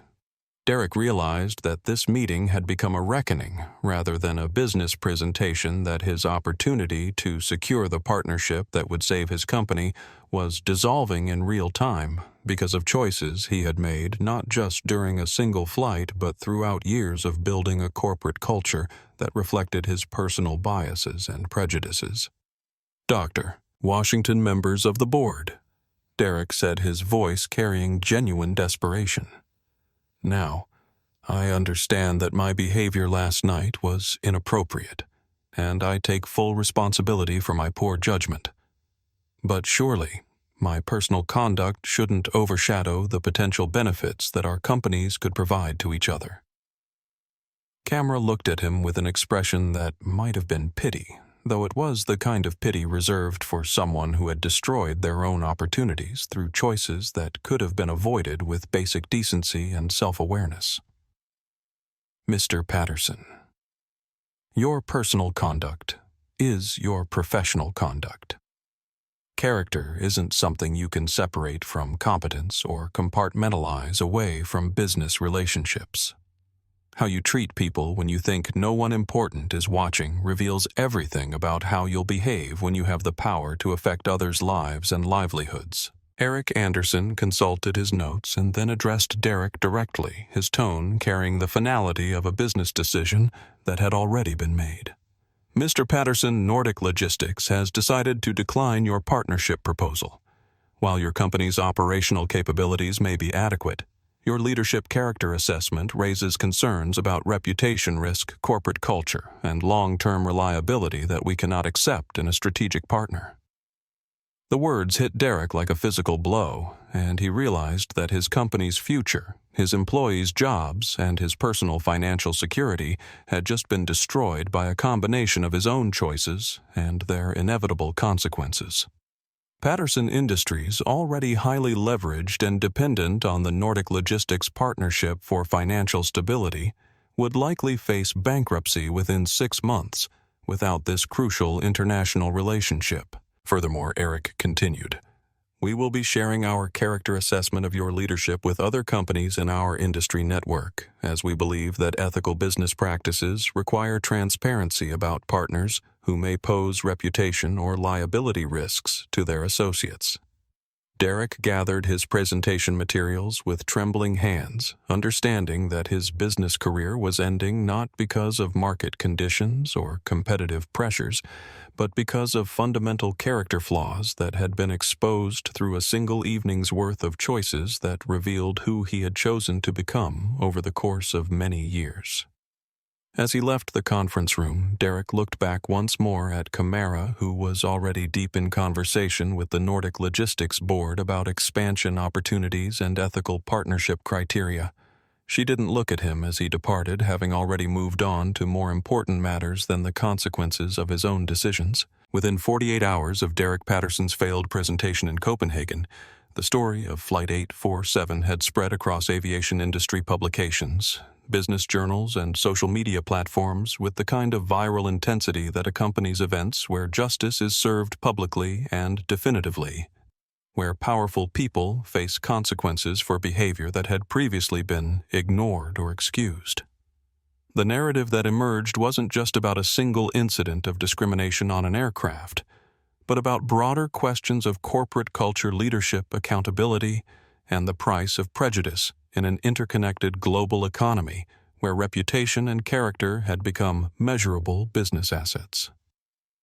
Elena Hartwell's termination from Celestial Airways had been swift and comprehensive, including the loss of her pension benefits, flight privileges, and industry credentials that would make employment with any major airline virtually impossible for the foreseeable future. The investigation into her conduct had revealed a pattern of discriminatory behavior toward passengers of color that had been documented in complaint files but never addressed by management, suggesting broader institutional failures that went far beyond a single employee's prejudices. The story had been picked up by James Crawford, an investigative journalist with the Seattle Tribune who specialized in corporate accountability and civil rights issues, and his reporting had expanded the scope of the narrative to include Patterson Industries' employment practices, Derek's social media history, and the broader implications of character-based business decisions in an economy where companies were increasingly held accountable for their leaders' personal conduct and ethical standards. What we're seeing with the Flight 847 incident Crawford had written in his widely read analysis isn't just a story about air travel discrimination. It's a case study in how prejudice and bias create liability risks that can destroy careers, companies, and business relationships in real time. Dr. Washington's response wasn't about revenge. It was about corporate responsibility and the recognition that character and competence are inseparable qualities in modern business leadership. Maya Chen's promotion to senior purser had been accompanied by Celestial Airways' announcement of comprehensive bias training for all customer service personnel, new protocols for handling discrimination complaints, and the establishment of an independent oversight board chaired by civil rights leaders who would review incidents and recommend policy changes. The airline's stock price had initially dropped in response to negative publicity, but had recovered and reached new highs as investors recognized that proactive measures to address discrimination could actually enhance long-term reputation and reduce legal liability. Derek Patterson's business collapse had been even more dramatic and comprehensive than anyone had anticipated, with Patterson Industries filing for bankruptcy protection within 3 months, as other potential partners distanced themselves from a company whose leadership had become synonymous with discriminatory practices and poor judgment. The ripple effects had extended to Derek's employees, many of whom had lost their jobs not because of market conditions, but because of their CEO's character failures during a single evening that had revealed years of poor leadership and toxic corporate culture. Helen Morrison had taken a different path following her experience on Flight 847, writing a widely shared essay for Medium about unconscious bias privilege and the responsibility that comes with recognizing one's own capacity for prejudice and discrimination. Her piece, titled "The Day I Cheered for Injustice," had been read over 2 million times and had sparked conversations about how ordinary people become complicit in systems of discrimination through seemingly small choices and assumptions. I realized that night that I had spent 71 years believing myself to be a good person while harboring assumptions and biases that made me capable of celebrating another person's humiliation, Helen had written. The most uncomfortable truth I had to face was that my prejudices weren't some external force acting upon me, but choices I had made about what to believe and how to treat people who didn't look like me or match my expectations about who belonged in certain spaces. The broader aviation industry had responded to the Flight 847 incident with a wave of policy reviews and training updates as airlines recognized that discrimination complaints were no longer just customer service issues, but potential reputation disasters that could affect stock prices, regulatory compliance, and partnership opportunities. The Federal Aviation Administration had announced new guidelines for crew training that specifically addressed unconscious bias and discrimination, while several major carriers had implemented anonymous reporting systems that would allow passengers and employees to document discriminatory behavior without fear of retaliation. Dr. Camara Washington had used the publicity surrounding the incident to announce the establishment of the Horizon Equity Foundation, a nonprofit organization dedicated to promoting diversity and inclusion in corporate leadership, providing scholarships for underrepresented students, pursuing business education, and supporting research into the economic costs of discrimination and bias in business decision-making. The Foundation's first major initiative would be a comprehensive study of how character-based hiring and promotion decisions could improve both corporate culture and financial performance across multiple industries. The Foundation had received its initial funding from the settlement of a class action lawsuit that had been filed against Celestial Airways on behalf of passengers who had experienced similar discrimination over the past 5 years, with the airline choosing to resolve the matter quickly and comprehensively, rather than face prolonged litigation that would have generated additional negative publicity and regulatory scrutiny. Elena Hartwell's post-termination life had been more challenging as her industry reputation made employment difficult and her financial situation precarious without the pension benefits she had forfeited through her dismissal for cause. She had eventually found work as a customer service representative for a small regional airline based in Montana, a position that paid less than half her previous salary and required her to complete extensive bias training and work under close supervision as a condition of her employment. In interviews with local media, Elena had expressed genuine remorse for her actions and recognition of the harm she had caused, though she had also struggled with the lasting consequences of what she continued to characterize as a single evening's worth of poor judgment rather than the revelation of deeply held biases and prejudices. "I lost everything because of choices I made in a few hours," she had said. "But I'm beginning to understand that those choices revealed things about my character that I need to change, not just for my career, but for my own sense of who I want to be as a person." The story of Flight 847 had become a case study in business schools across the country, used to illustrate the interconnection between personal character and professional success, the importance of ethical leadership in global business relationships, and the real-world consequences that can result from discrimination and bias in customer service interactions. Students studied the incident not just as an example of corporate crisis management, but as evidence of how individual choices about dignity and respect could have far-reaching implications for careers, companies, and entire industries. 6 months after the events of Flight 847, Dr. Camara Washington stood in the historic Mother Emanuel AME Church in Charleston, South Carolina, where she had come to visit her grandmother's grave and reflect on the lessons that had emerged from a single evening that had changed not just her own perspective, but the lives of everyone who had been touched by the ripple effects of choices made and consequences faced. The church, with its deep history of resilience and faith in the face of adversity, seemed like the appropriate place to process the transformation that had occurred in her understanding of power responsibility and the price of remaining invisible when visibility could serve a greater purpose. Her grandmother, Rosa Washington, had been a seamstress who had worked for 47 years in a textile mill where she had experienced daily discrimination and harassment, but had never had the resources or platform to challenge the systems that oppressed her and her co-workers. Rosa had died 3 years earlier at the age of 89, having lived long enough to see her granddaughter become successful, but not long enough to witness the way that success had been used to create change that extended far beyond personal achievement to institutional transformation.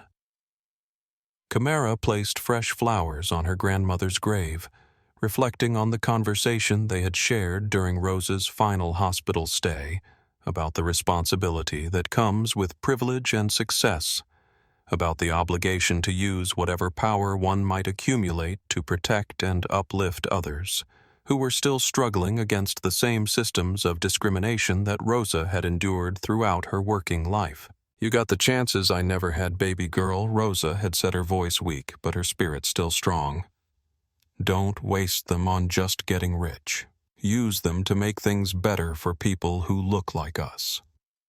The Horizon Equity Foundation that Camara had established with the settlement funds from the Celestial Airways lawsuit had already distributed over $2 million in scholarships to students from underrepresented communities who were pursuing business education with a particular focus on those who had experienced discrimination in educational or professional settings.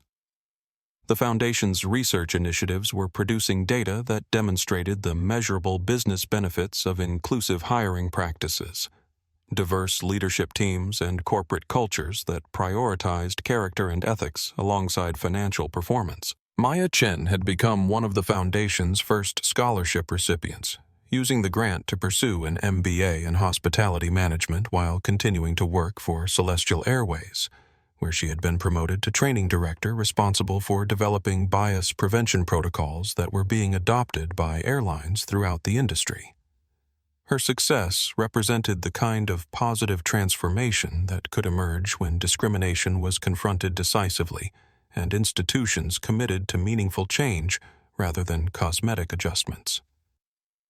Celestial Airways itself had become a model for proactive diversity and inclusion initiatives, with customer satisfaction ratings reaching historic highs as the airline's reputation for respectful treatment of all passengers attracted travelers who were willing to pay premium prices for carriers that aligned with their values. The financial benefits of ethical leadership had proven Rosa Washington's point about doing well by doing good, demonstrating that moral courage and business success were complementary rather than competing priorities.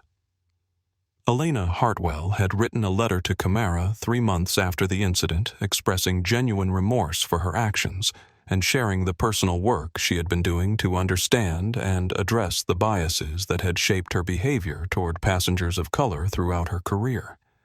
The letter had been thoughtful and self-reflective, acknowledging that her discrimination had been a pattern rather than an isolated incident, and describing the counseling and education she was pursuing to become someone who could serve others with dignity and respect regardless of their appearance or perceived social status. Camara had responded to Elena's letter with compassion and encouragement, recognizing that true accountability required not just consequences but also the possibility of redemption through genuine change and growth. She had offered to provide references for Elena if she demonstrated consistent progress in addressing her biases and developing the character qualities that would make her a positive force in whatever career she ultimately pursued. Derek Patterson's business failure had been more complete and final, with Patterson Industries' assets liquidated and its former employees scattered to other companies throughout the logistics industry, many of them carrying stories about toxic leadership and discriminatory practices that served as warnings to other organizations about the real costs of tolerating bias and prejudice in corporate culture. Derek himself had filed for personal bankruptcy and had moved back to his hometown in Ohio, where he was working in his brother's hardware store and reportedly focusing on personal growth and community service as a way of making amends for the harm his leadership had caused to so many people.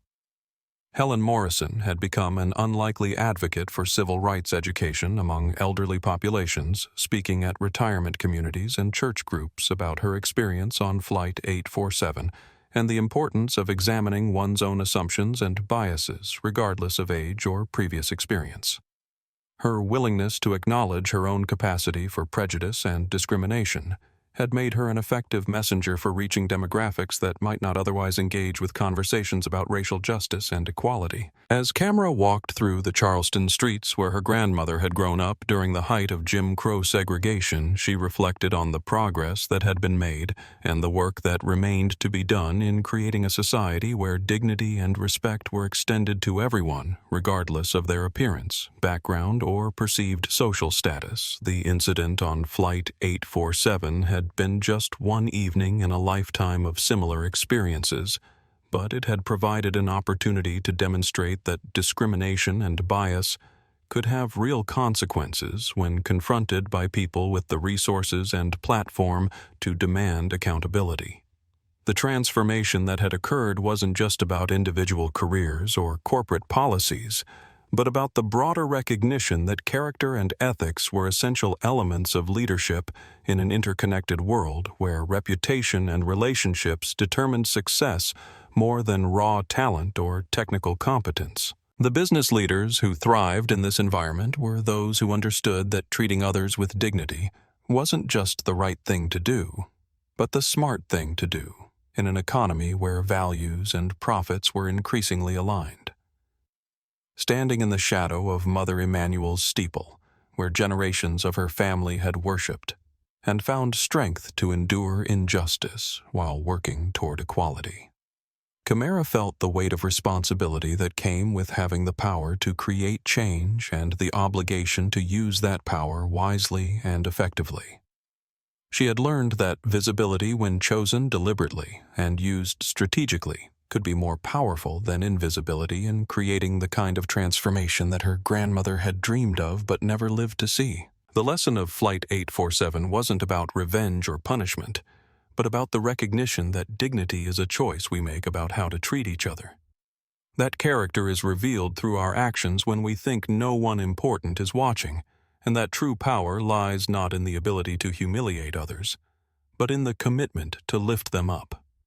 As Rosa Washington had taught her granddaughter many years earlier, success without service is just sophisticated selfishness, and the measure of a life well lived isn't what you accumulate, but what you contribute to making the world more just and equitable for those who follow.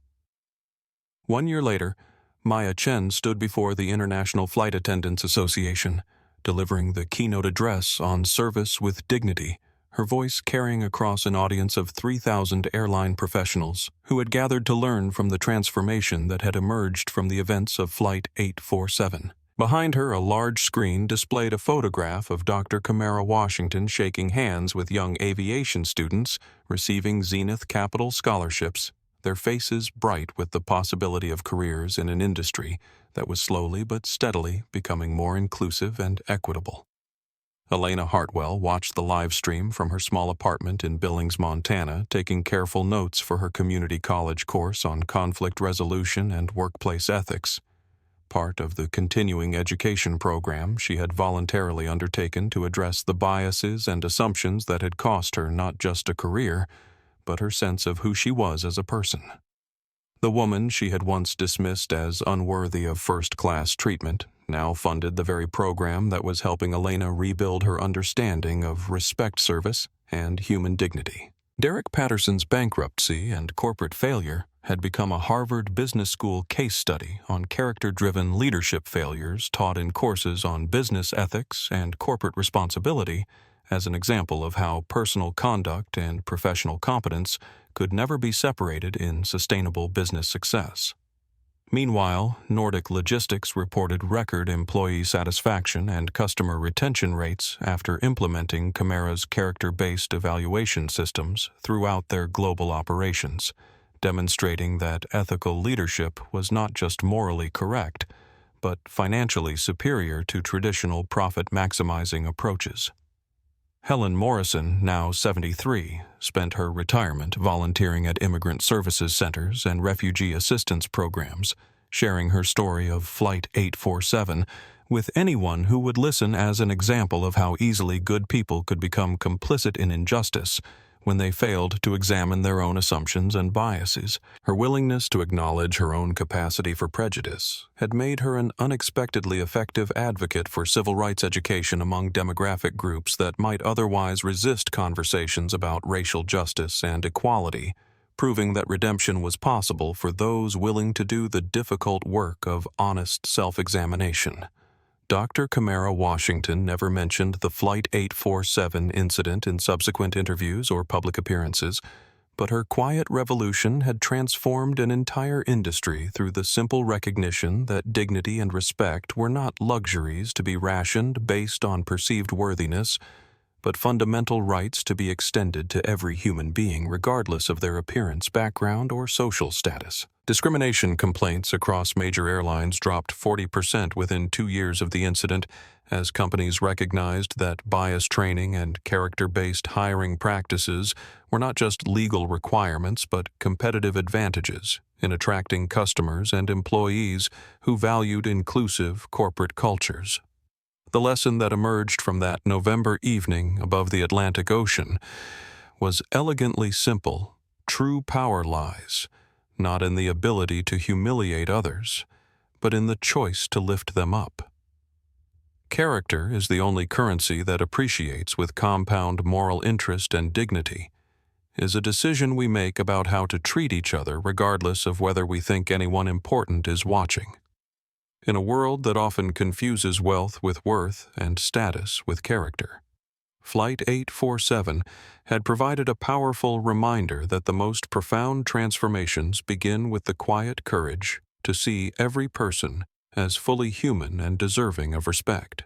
Thank you for watching this story of justice, character, and the consequences that follow our choices about how to treat others.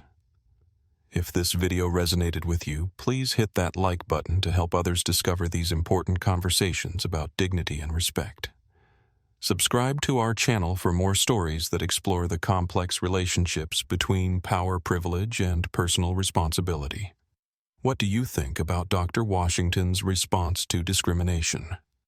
Should Elena have received a second chance? Let us know your thoughts in the comments below, and remember that every interaction we have is an opportunity to choose between building others up or tearing them down.